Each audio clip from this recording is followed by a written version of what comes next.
Baik, Mas Reza, setiap anak memiliki resiliensi masing-masing terhadap Daya lenting. suatu peristiwa. Ya. Belum berarti yang ini dipukul kemudian trauma, yang ini dipukul tidak Ya. trauma. Tapi kembali ke kasus pada peristiwa April 2024, kita kembali ke sana. Mungkinkah ketika hari Rabu dipukul, kemudian Jumat dipertemukan dengan pelaku di Polsek Baito di depan polisi meskipun didampingi oleh orang tua korban, dia bisa bertemu dengan orang yang dalam tanda kutip menganiaya dia. Mungkinkah dalam jangka waktu 2 hari pasca penganiayaan, jika itu memang terjadi, seorang anak bisa dalam 2 hari resilient untuk bertemu dengan penganiayanya? Tergantung pada bentuk penganiayaannya, itu faktor eksternal, dan juga tergantung pada sekali lagi daya lenting atau resiliensi anak itu sendiri. Kita berhipotesa bahwa terjadi pemukulan dengan sapu ijuk itu hingga mengakibatkan memar. Hitung-hitungan di atas kertas ya. Ya.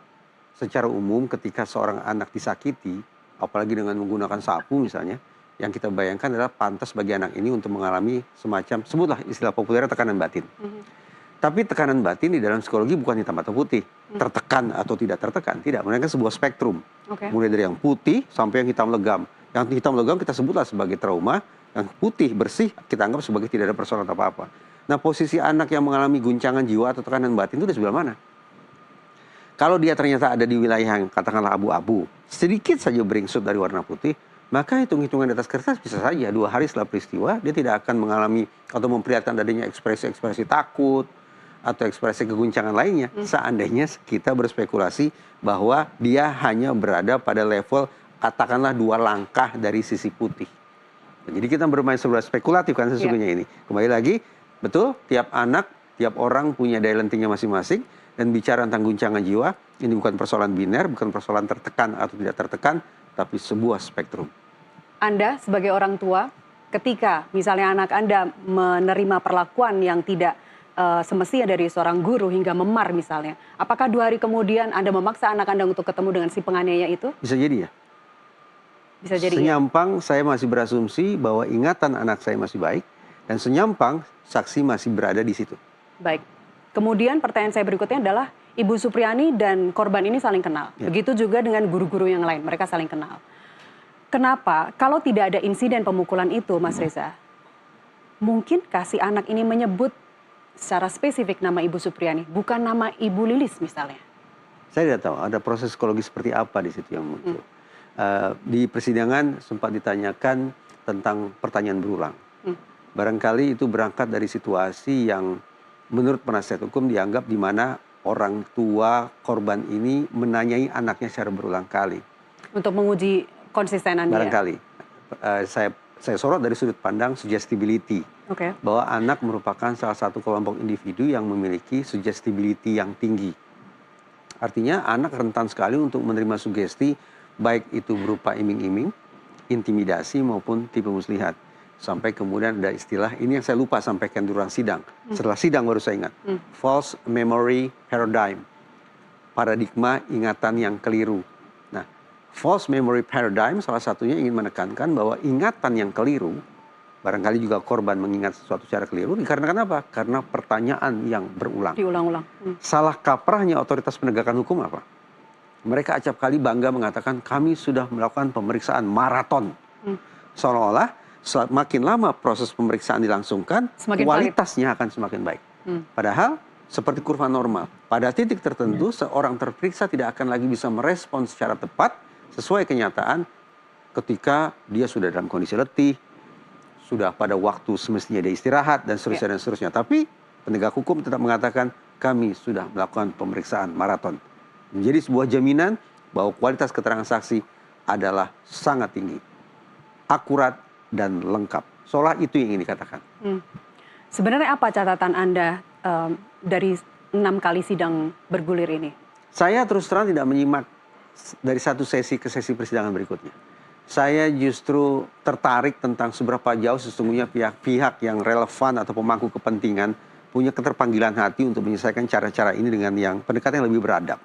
Di persidangan sempat saya katakan, otoritas Mahkamah Agung, para hakim berarti mereka punya yang diistilahkan sebagai judicial activism. Kalau di kepolisian kita sebut sebagai kewenangan diversi, di hakim ada judicial activism. Artinya Ketika majelis hakim menganggap bahwa peraturan perundang-undangan itu sudah bahala, alih-alih menyelesaikan persoalan, tapi justru melipat gandakan keresahan, tidak hanya bagi terdakwa tapi juga seluruh masyarakat, sesungguhnya patut bagi majelis hakim untuk mempertimbangkan tutup peraturan perundang-undangan, lakukan penemuan hukum. Setelah 6 sidang bergulir, apakah Anda, apalagi Anda juga mengalami ketika Anda dipanggil di persidangan sebagai ahli, apakah Anda menangkap sinyal itu akan terwujud?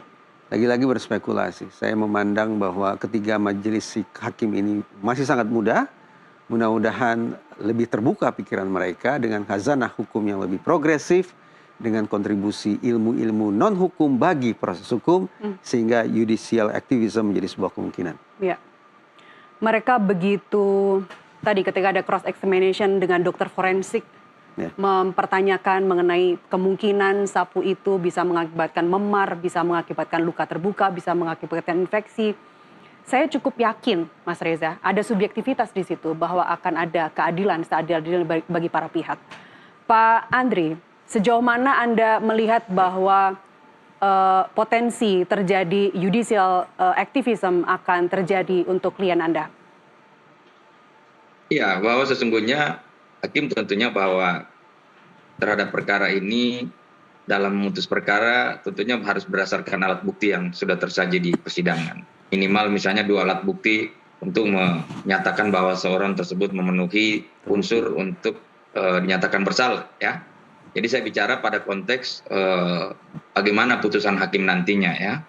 Karena kalau melihat dari pembuktian jaksa, memang saya melihat bahwa pembuktiannya sangat minim sekali. Kemudian kami juga berusaha maksimal, ya, bahkan dengan menghadirkan 3 ahli untuk membuktikan bahwa Ibu Supriyani tidak bersalah. Sehingga kami harapkan, ya, kalau jaksa menggunakan nurani, ya, dengan melihat fakta-fakta persidangan seperti yang disampaikan Pak Reza, tentunya bukan sesuatu yang haram, ya. Dalam peraturan Jaksa Agung juga memang diatur bahwa jaksa bisa menuntut bebas kalau memang fakta-fakta di persidangan tidak bisa membuktikan dakwaan jaksa, ya.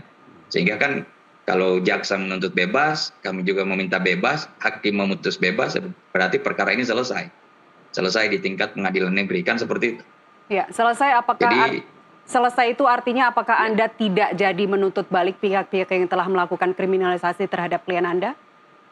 Ya, selesai. Kami mulai babak baru lagi untuk memburu para pelaku-pelaku yang telah melakukan kriminalisasi kepada Ibu Supriyani. Siapa saja? Siapa saja, Pak Andri?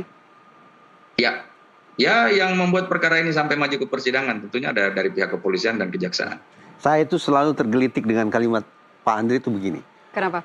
Kami akan memburu gitu ya. Pertanyaan saya, ini semangat luar biasa dari tim penasihat hukum untuk beralih status dari the hunted menjadi the hunter, dari yang terburu menjadi pemburu.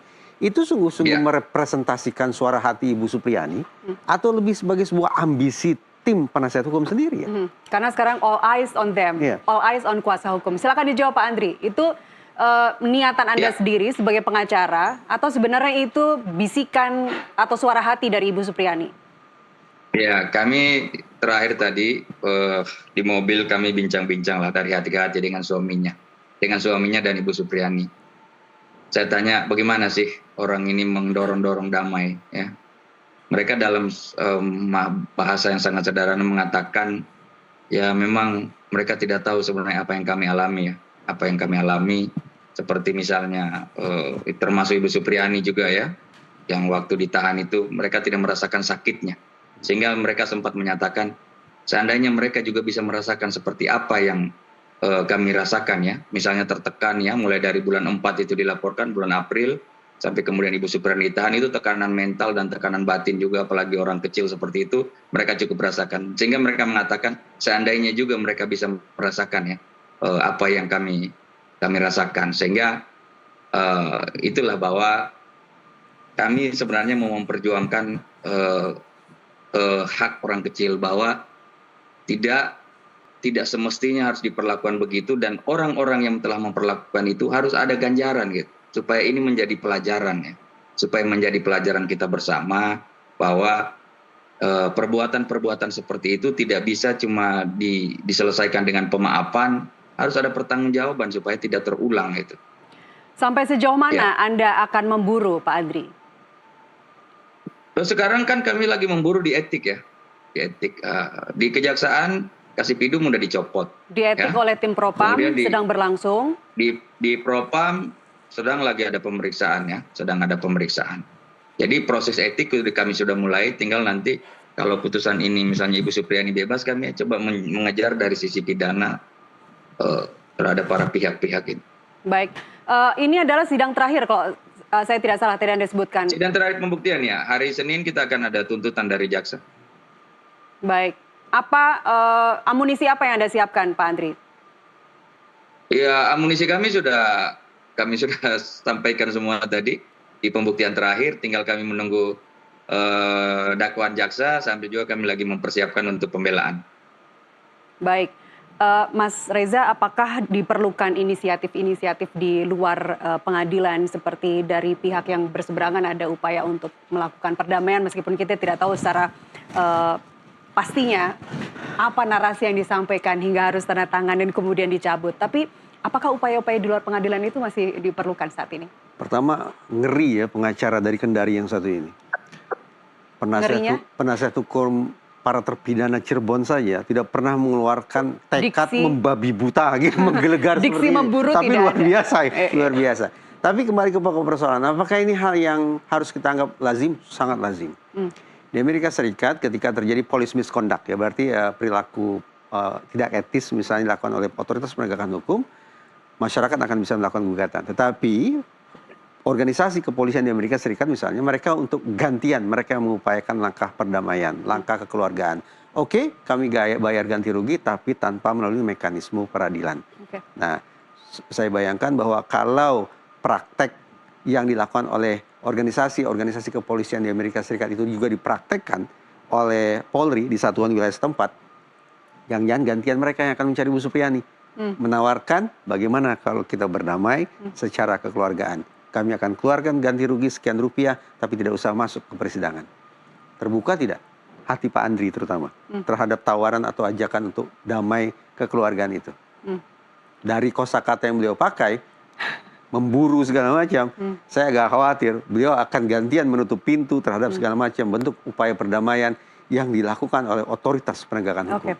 Tapi rasanya di atas itu semua landasan terbesarnya adalah mencari keadilan. Dan sebenarnya tidak hanya keadilan ya. Kalau kita kan secara normatif menganggapnya harus ada kepastian, harus ada kemanfaatan, dan juga keadilan. Kalau saya ingin tambah satu, yaitu kemanusiaan. Nah, seberapa jauh proses penegakan hukum ini sudah mencapai itu? Sejak awal saya menganggap, saya menangkap indikasi ini adalah proses penegakan hukum yang bisa distilahkan sebagai hypercriminalization. Bentuk kriminalisasi yang overdosis. Andaikanlah Ibu Supriyani melakukan pemukulan itu, tidakkah ditemukan cara yang lebih bermartabat, yang lebih menenangkan agar persoalan bisa selesai tanpa menempuh litigasi? Baik, kita tetap akan kawal dan ikuti terus kasus ini. Mas Reza, terima kasih sudah bersama kami berbagi insight. Pak Andri, kita ketemu lagi hari Senin nanti setelah sidang. Terima kasih Pak Reza. Terima kasih Pak Andri. Bapak-bapak. NTV Prime masih